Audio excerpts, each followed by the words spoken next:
Hello everyone, this is Aditi Sharma and welcome back to Chanakyam Coaching Guru. आज के session में हम लोग इंडियन इकोनॉमी में जीडीपी से रिलेटेड बहुत इंपॉर्टेंट डाटा के ऊपर डिस्कशन करने वाले हैं, जो कि आपके अपकमिंग एग्जामिनेशन के लिए बहुत ज़्यादा इंपॉर्टेंट रहने वाला है। इंडियन इकोनॉमी से नो डाउट आपसे काफ़ी सारे क्वेश्चंस पूछे जाते हैं, जिसमें से कि ये वाले जो डाटा है जो अभी रिसेंटली ही रिलीज़ हुआ है आपके, तो इस डाटा में से डेफिनेटली आपसे काफ़ी क्वेश्चंस यहाँ पूछे जाएंगे। उम्मीद करती हूँ कि आपका आज का ये सेशन आप सभी को अच्छा लगेगा। सेशन पसंद आए तो सेशन को लाइक कीजिएगा, चैनल को सब्सक्राइब कीजिएगा और अपने फ्रेंड्स के साथ शेयर करना मत भूलिएगा। तो चलिए स्टार्ट करते हैं आज के इस सेशन को। और आज के इस सेशन में सबसे पहले तो मैं आपको बता दूं कि ये जो डाटा हम पढ़ने वाले हैं, ये डाटा है आपका रियल जीडीपी का डाटा। ठीक है, रियल जीडीपी हो चाहे आपका नॉमिनल जीडीपी हो, और है भी स्पेशली आपका Q2 का डाटा है। ठीक है, सबसे पहले तो आप लोगों ने एक बात ध्यान रखनी है, क्योंकि जो बच्चे इकोनॉमी नहीं पढ़ते हैं या फिर इकोनॉमिक बैकग्राउंड से नहीं होते हैं, ठीक है, उनको आइडिया नहीं लगता कि इस डाटा को किस तरीके से स्टडी करना होता है। तो सबसे पहले आपको बता दूं कि हम एक साल में हमारे पास में 4 क्वार्टर में हमारे डाटा रिलीज होते हैं। ठीक है, तो यहाँ पे आपका जो सेकंड क्वार्टर है, सेकंड क्वार्टर का जो टेन्योर रहता है, पीरियड रहता है, वो रहता है जुलाई से लेकर सितंबर तक का। तो अभी हाल ही में यानी कि 28 नवंबर को ये डाटा रिलीज हुआ था। और ये जो डाटा है आपका Q2 का डाटा है, जिसमें बताया गया है कि जुलाई से लेकर सितंबर तक जो जीडीपी है, इंडियन जीडीपी है, उसका ग्रोथ कितना रहा। ठीक है, तो आप सभी समझ सकते हो कि ये बहुत इंपॉर्टेंट डाटा है। साथ ही साथ में अगर हम क्वार्टर के अलावा बात करें तो आपका हाफ ईयरली एंड यानी कि हम बोल सकते हैं कि साल के first half and second half में, ठीक है, आपका रियल जीडीपी या नॉमिनल जीडीपी कितना रहा। देखो, अगर हम क्वार्टर की बात करेंगे तो क्वार्टर आपके 4 आएंगे। ठीक है, अगर हम हाफ की बात करते हैं तो H1 और H2 देखते हैं, first half and second half.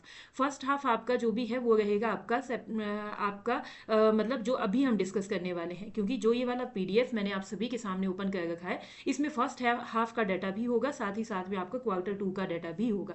First half जो रहता है वो रहता है आपका सितंबर तक। ठीक है, तो चलिए विदाउट वेस्टिंग एनी टाइम, सबसे पहले तो आपको मैं यहाँ पे दिखा देती हूँ कि ये जो डाटा है, ये ministry of statistics and programme implementation, ठीक है, यानी कि आप कह सकते हो कि ministry of statistics and programme implementation के द्वारा ये जारी किया जाता है। इसके अंदर भी NSO आपने सुना होगा, नेशनल स्टैटिस्टिक ऑफिस। ठीक है, नेशनल स्टैटिस्टिक ऑफिस जो कि आपका दो चीज़ों से मिलकर बना है, आपका CSO जो पहले आपका सेंट्रल स्टैटिस्टिकल ऑर्गेनाइजेशन हुआ करता था, प्लस आपका NSSO national sample survey organisation, इनसे मिलके NSO बना है। अब देखिए टीजीटी के या फिर किसी दूसरे एग्जामिनेशन में भी आपके क्वेश्चन डेफिनेटली पूछा जा सकता है कि NSO यानी कि नेशनल स्टैटिस्टिक्स ऑफिस किससे मिलके बना है। तो यहाँ पे आपके पास में CSO आएगा, central statistical organisation, plus NSSO national sample survey organisation. ठीक है, तो अभी आपके पास में जितना भी आपका नेशनल इनकम का डाटा होता है वो NSO के द्वारा प्रकाशित किया जाता है, और NSO जो है आपके ministry of statistics and programme implementation के अंदर काम करता है। नो डाउट ये जितना भी डाटा है यहाँ पर आपका कंप्लीटली इंग्लिश मीडियम का PDF है, तो इसीलिए मैंने इसको थोड़ा सा सिंप्लीफाई करने के लिए इसको कन्वर्ट कर रखा है अपनी खुद की लैंग्वेज में, यानी कि हिंदी लैंग्वेज में हमने इसको कन्वर्ट कर रखा है, ताकि जो हिंदी मीडियम के स्टूडेंट्स हैं उनको किसी भी तरीके की कोई भी डिफिकल्टी फेस ना करनी पड़े। तो देखिए यहाँ पे सिंपली जो इंपॉर्टेंट चीज़ें थी वो मैंने आपको बता दी है कि NSO के द्वारा ये डाटा लॉन्च किया जाता है, जारी किया जाता है, जो कि MOSPI के अंदर काम करता है। ठीक है, और हम पहली यहाँ देखिएगा, यहाँ पे हम बात करने वाले हैं दूसरी तिमाही की। ठीक है, दूसरी तिमाही का मतलब है जुलाई से सितंबर, Q2 की हम यहाँ पे बात करने वाले हैं, जो रिसेंटली ही डाटा लॉन्च हुआ है हमारा। ठीक है, तो चलिए without wasting any time let's discuss the first and most important data जो आपको यहाँ पे पता होना चाहिए। ठीक है जी, जस्ट वन सेकेंड। यहाँ पे आप लोग देख सकते हो, आपका सबसे पहला जो सिस्टम है वो है आपका रियल जीडीपी ग्रोथ, और दूसरा है आपका नॉमिनल जीडीपी ग्रोथ, कि रियल जीडीपी की ग्रोथ कितनी रही आपके Q2 में। तो ये आपको पता होना चाहिए कि Q2 में जुलाई से लेकर सितंबर तक आपकी जो रियल जीडीपी की ग्रोथ है वो आपकी रही है 8.2%। तो ध्यान रखिएगा, 8.2% जीडीपी रियल जीडीपी की ग्रोथ, एंड आपकी नॉमिनल जीडीपी की जो ग्रोथ रही है वो रही है 8.7%। ठीक है, यानी कि 8.7% नॉमिनल जीडीपी की ग्रोथ रही है। अब एक बात बहुत इंपॉर्टेंट यहाँ पे आ जाती है कि रियल जीडीपी या नॉमिनल जीडीपी होता क्या है। जीडीपी तो आपको पता है, ग्रॉस डोमेस्टिक प्रोडक्ट। ठीक है, अब ये जो रियल जीडीपी है, रियल जीडीपी का मतलब है जिसमें कि हम इन्फ्लेशन रेट को इंक्लूड नहीं करते, मतलब ऐसा जीडीपी कैलकुलेशन जब इन्फ्लेशन को इंक्लूड नहीं किया जाएगा या फिर इन्फ्लेशन रेट को या प्राइजेस को यहाँ पे नहीं लिया जाएगा। लेकिन जब हम नॉमिनल जीडीपी की बात करते हैं तो वहाँ पे इन्फ्लेशन को इंक्लूड किया जाता है। इसीलिए आप ध्यान रख सकते हो कि जो इन्फ्लेशन वाला रेट है, यानी कि इन्फ्लेशन डे बाई डे आपका बढ़ रहा है, ठीक है, इसी वजह से जो ये नॉमिनल जीडीपी है ये भी हमारी डे बाई डे बढ़ रही है, यानी कि आपका 8.7% है, जो कि ग्रेटर है 8.2% रियल जीडीपी से। ठीक है, तो आई जस्ट होप सभी को समझ में आ चुका है कि यहाँ पे real GDP and nominal GDP का डिफरेंस क्या होता है। और अभी सेकेंड क्वार्टर में जो जीडीपी की ग्रोथ रही है, रियल जीडीपी की कितनी रही है एंड आपकी नॉमिनल जीडीपी की कितनी रही है। तो चलिए नेक्स्ट बात करते हैं हम। सेकंड जो पॉइंट है हमारा वो है सेक्टोरल बूस्ट टू जीडीपी। अभी अभी हमने बात करी कि रियल जीडीपी हमारा बढ़ गया है कितना, 8.2%। अब हमने यहाँ पे ये देखना है कि किस वजह से, ठीक है, रियल जीडीपी की जो ग्रोथ हुई वो किस वजह से हुई है। तो यहाँ पे बताया गया है कि इकोनॉमी के जो दो सेक्टर है, यानी कि एक है हमारा सेकेंडरी सेक्टर, एक है हमारा टर्शियरी सेक्टर। आप सभी को मालूम होगा कि इकोनॉमी में तीन सेक्टर है। प्राइमरी सेक्टर जिसमें एग्रीकल्चर, जिसको हम एग्रीकल्चर सेक्टर बोलते हैं। सेकेंडरी सेक्टर जिसमें हमारे पास में हमारा इंडस्ट्रियल सेक्टर आता है, ठीक है, मैन्युफैक्चरिंग आता है एंड कंस्ट्रक्शन एंड ऑल आते हैं। और टर्शियरी सेक्टर है हमारा सर्विसेज सेक्टर, ठीक है, जिसमें बैंकिंग सर्विसेज एंड ऑल जो भी चीज़ें हैं वो आपके पास टर्शियरी सेक्टर में आएगी। तो यहाँ पे ध्यान देने योग्य बात आपके पास ये है कि जो हमारी इकोनॉमी, हमारी जीडीपी बढ़ी है, उसके बढ़ने का जो मेन रीज़न है वो है सेकेंडरी सेक्टर में वृद्धि होना और आपके टर्शियरी सेक्टर में वृद्धि होना। मतलब हम कह सकते हैं कि प्राइमरी सेक्टर का योगदान यहाँ पे नहीं है, यहाँ पे सेकेंडरी सेक्टर और टर्शियरी सेक्टर में ग्रोथ अच्छी देखने को मिली है इस बार। तो ग्रोथ कितनी है, सेकेंडरी सेक्टर की ग्रोथ 8.1% एंड टर्शियरी सेक्टर द्वितीय क्षेत्र की 8.1% और तृतीय क्षेत्र की 9.2% की ग्रोथ हुई है। इसी वजह से हमारा जो ओवरऑल जीडीपी है वो इंक्रीज हुआ है 8.2%।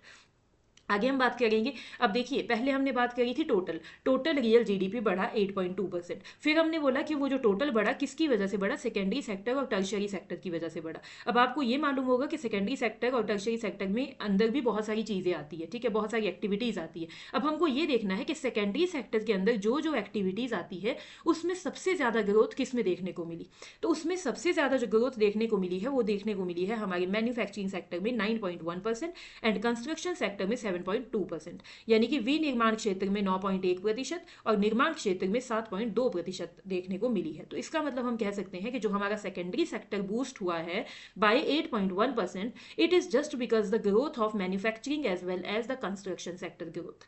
तो आई होप समझ में आ चुका है आप लोगों को। नेक्स्ट हम बात करते हैं कि हमारा जो टर्शियरी सेक्टर है वो किसकी वजह से बढ़ा है। अब टर्शियरी सेक्टर है उसमें भी हम देख रहे हैं कि ग्रोथ हमारी अच्छी खासी है 9.2% की।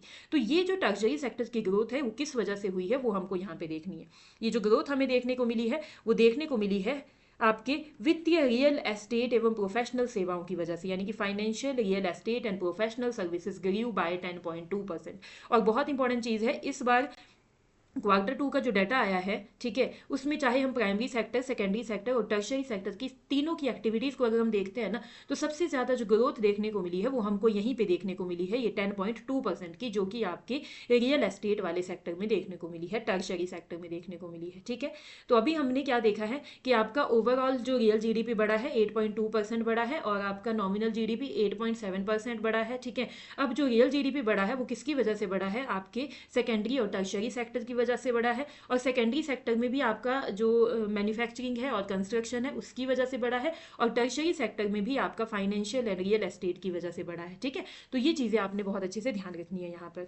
अभी आगे बात करते हैं हम कि हमारा जो एग्रीकल्चर सेक्टर है वो कहीं ना कहीं पिछड़ रहा है और कहीं ना कहीं इसकी जो ग्रोथ है वो उतनी अच्छी नहीं देखने को मिली है। और एग्रीकल्चर एंड अलाइड सेक्टर की ग्रोथ कितनी हुई है, 3.5% हुई है। ठीक है, जबकि आपके पास बाकी की जो एक्टिविटीज़ इसमें आती है उसमें 4.4% ग्रोथ रही है। तो 3.5% एंड आपका 4.4%। तो एग्जामिनेशन में क्वेश्चन आपको डायरेक्टली देखने को मिल सकता है, स्टेटमेंट में देखने को मिल सकता है कि भाई रियल जीडीपी जो क्वार्टर 2 में बढ़ा है it is because of agriculture sector growth. तो वो आपका आंसर वहाँ पे गलत हो जाएगा, क्योंकि एग्रीकल्चर सेक्टर की ग्रोथ की वजह से रियल जीडीपी में इंक्रीमेंट नहीं हुआ है, बल्कि जो इंक्रीमेंट देखने को मिला है वो देखने को मिला है हमारे जो सेकेंडरी सेक्टर है एंड टर्शियरी सेक्टर है उसकी ग्रोथ की वजह से। ठीक है, नेक्स्ट पॉइंट आपके पास में इंपॉर्टेंट आ जाता है कि प्राइवेट फाइनेंशियल कंजप्शन एक्सपेंडिचर, निजी अंतिम उपभोग व्यय कितना बड़ा है। ठीक है, तो ये आपके पास में यहाँ वृद्धि देखने को मिली है 7.9% की। ठीक है, और पिछली साल सेम क्वार्टर में, यानी कि पिछली साल 2024 की जब हम बात करें तो 2024 के सितंबर तक, मतलब कि सेकेंड क्वार्टर में ये जो ग्रोथ थी वो कितनी थी, 6.4% थी, लेकिन इस साल के क्वार्टर में ये 7.9% हो गई है। इसका मतलब ग्रोथ यहाँ पे इंक्रीज हुई है प्राइवेट फाइनल कंजप्शन एक्सपेंडिचर की। ठीक है, नेक्स्ट हम बात करते हैं हाफ ईयरली जीडीपी। देखिए अभी अभी मैंने आपको थोड़ी ही देर पहले कहा था जब हमने सेशन को स्टार्ट किया था कि एक तो क्वार्टर होते हैं, क्वार्टर आपके पास साल में 4 हम देखते हैं। ठीक है, लेकिन एक हमारे पास में ईयरली रिपोर्ट्स आती है, मतलब फर्स्ट हाफ में, ईयर के फर्स्ट हाफ में एंड ईयर के सेकेंड हाफ में। तो अभी फर्स्ट हाफ तो ईयर का कंप्लीट हो चुका है सितंबर तक का। ठीक है, अब सेकेंड हाफ चल रहा है अभी आगे। फर्स्ट हाफ जो आता है ना वो आता है आपका अप्रैल से सितंबर तक। ठीक है, और जो सेकेंड हाफ आता है वो आता है आपका अक्टूबर से लेके अगेन आपके मार्च तक। ठीक है, तो यहाँ पे आपके पास फर्स्ट हाफ में जो ग्रोथ देखने को मिली, मतलब अब देखो मैंने आपको रियल जीडीपी बताया अभी क्वार्टर का, जो आपके पास में ग्रोथ कितनी थी, 8.2% थी, जो अभी अभी मैंने थोड़ी देर पहले बताया था। लेकिन अभी देखो जो क्वार्टर वाला सिस्टम था ना वो था आपके पास में ओनली, हम कह सकते हैं आपका सेकेंड क्वार्टर। ठीक है, लेकिन यहाँ पे हम बात कर रहे हैं अपने फर्स्ट हाफ की, जिसमें अप्रैल से लेके पूरा सितंबर तक हम देखेंगे यहाँ पे। ठीक है जी, तो यहाँ पे आपका फर्स्ट क्वार्टर में जो ग्रोथ देखने को मिली है वो कितनी देखने को मिली है, 8.0% की ग्रोथ देखने को मिली है रियल जीडीपी में। ठीक है जी, जो भी चीज़ें मैं हाईलाइट कर रही हूँ प्लीज़ इनको नोट कर दीजिए, बहुत इंपॉर्टेंट है आपके एग्जामिनेशन पॉइंट ऑफ व्यू से। ठीक है, फर्स्ट क्वार्टर में आपके पास में ग्रोथ देखने को मिली है 8.0%, और पिछले साल सेम क्वार्टर में ये जो ग्रोथ थी वो थी 6.1% रही थी। ठीक है, तो आई होप आप सभी को ये चीज़ें समझ में आ चुकी हैं। Now we will move on the PDF. Okay, PDF देखने से पहले यहाँ आप देख सकते हो ये जो रियल जीडीपी है ये मैंने आपको बता दिया है। ठीक है, ये मैंने आपको बता दिया है कितना है, 8.2%, और हिंदी में भी आप देख सकते हो। और यहाँ पे ना अगर आपको वैसे इतना ज़्यादा डाटा याद रहता नहीं है बच्चों को, तो आपने क्या करना है, सिंपली 8.2% आप याद रख सकते हो। अदरवाइज अगर आप चाहो डिटेल में पढ़ना चाहते हो तो ये भी याद रख सकते हो कि यहाँ पे जो एक्चुअली में अमाउंट था, ठीक है, ये तो हमने परसेंटेज की बात की थी, लेकिन जो अमाउंट था वो कितना बड़ा, 48.63 लाख करोड़ यहाँ पे अनुमानित हुआ है जीडीपी। ठीक है, तो इतना ज़्यादा डिटेल में देखने की आवश्यकता नहीं है, सिंपली 8.2% याद रख लीजिएगा, मोर देन सफिशिएंट है। ठीक है, अगला आपके पास में नॉमिनल जीडीपी में भी इसी तरीके से हमने देखा था 8.2% है, और बाकी आप इसका डाटा यहाँ पे देख सकते हो अगर आप देखना चाहते हो। नेक्स्ट आपके पास में है रियल जीवीए। अब देखिएगा जीडीपी अलग चीज़ होती है और जीवीए अलग चीज़ होती है, ग्रॉस वैल्यू एडेड। अब जो ग्रॉस वैल्यू एडेड है, अगर आप लोगों को ये नेशनल इनकम के कॉन्सेप्ट्स नहीं क्लियर है ना, तो इंडियन इकोनॉमी की सीरीज में प्ले लिस्ट में जाइएगा, वहाँ पे आपको इंडियन इकोनॉमी में आपके जो नेशनल इनकम वाले टॉपिक्स है वो सब कुछ आपको मिल जाएगा। वहाँ पे डिटेल में मैंने आपको चीज़ें समझा रखी है कि जीवीए ये होता है, जीडीपी ये होता है, तो आप देख लीजिएगा एक बार, क्योंकि नेशनल इनकम के काफ़ी पीवाईक्यूज हमने यहाँ पे डिस्कस कर रखे हैं, काफ़ी सारे क्वेश्चन हमने सॉल्व कर रखे हैं। ठीक है, तो यहाँ पे हम बात करते हैं कि ग्रॉस वैल्यू एडेड जो है आपका कितना रहा। ग्रॉस वैल्यू एडेड देखिए वित्त वर्ष 2025-26 की दूसरी तिमाही में वास्तविक जीवीए 44.77 लाख करोड़ अनुमानित है, यानी कि जीवीए की जो वृद्धि है वो कितनी है, 44.77 लाख करोड़ की हुई है, और इंक्रीमेंट परसेंटेज में देखें तो 8.1% है। ठीक है, मतलब कि ग्रोथ रेट जीवीए में 8.1% है रियल जीवीए में, ठीक है, वास्तविक जीवीए में। एंड आपका हम कह सकते हैं कि जो नॉमिनल जीवीए है जिसमें इन्फ्लेशन को इंक्लूड किया जाता है, जिसको हम करंट प्राइस बोलते हैं, ठीक है, उसमें आपकी ग्रोथ कितनी हुई है, 8.7%, सेम एज जीडीपी। जैसे रियल नॉमिनल जीडीपी में हुई है ना 8.7%, ठीक वैसे ही यहाँ पे नॉमिनल जीवीए में भी 8.7% की वृद्धि हुई है, और आपकी जो रियल जीवीए है उसमें आपकी वृद्धि हुई है 8.1% की। ठीक है, जबकि रियल जीडीपी में जो वृद्धि हुई है वो हुई है 8.2% की। तो जीवीए अलग चीज़ है एंड जीडीपी आपके पास में अलग चीज़ है, इस बात को आपने ध्यान रखना है। ठीक है, चलिए now we will move on the PDF, और यहाँ पे मैं आपको इंपॉर्टेंट चीज़ें बताने वाली हूँ। जो भी यहाँ देखिएगा ये जो ऑफिशियल साइट से हमने इस पीडीएफ को डाउनलोड कर रखा है, आप भी इसको एनएसओ की ऑफिशियल वेबसाइट पे जाके इस पीडीएफ को डाउनलोड खुद से कर सकते हो। ठीक है, तो जो भी चीज़ें मैंने अभी तक आपको बताई है वही यहाँ पे हाईलाइट कर रखा है, क्योंकि I have already taught this particular topic to my students. So यहाँ पे आपका हम कह सकते हैं कि जितनी भी चीज़ें मैंने आपको अभी तक समझाई है हिंदी में भी वही सब कुछ यहाँ पे दे रखा है। ठीक है, आप चाहो तो इसको देख सकते हो।